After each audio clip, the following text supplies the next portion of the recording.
आपलं महायुतीचं सरकार हे सर्वसामान्यांचं सरकार म्हणून आपण काम करत होतो आणि म्हणून सर्वसामान्यांच्या सरकारमध्ये आपल्या सर्वसामान्यांच्या जीवनामध्ये देखील बदल घडला पाहिजे यासाठी देखील सरकारने 2.5 वर्ष काम केलं आणि 2.5 वर्षामध्ये केलेल्या कामाची पोचपावती या महाराष्ट्रातल्या जनतेने या विधानसभेच्या निवडणुकीमध्ये दिली आणि महायुतीचे 232 आमदार निवडून आणले।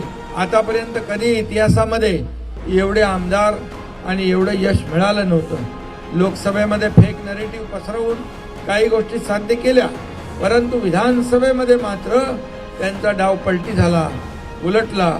आणि म्हणून मी एवढंच सांगतो, इथे काही राजकीय व्यासपीठ नाही, परंतु जे काम आपण महायुतीने केलं गोरगरिबांसाठी, प्रकल्प पुढे नेण्यासाठी, कल्याणकारी योजनांसाठी, त्याचा परिपाक या विधानसभेच्या निवडणुकीमध्ये आपल्याला पाहायला मिळाला।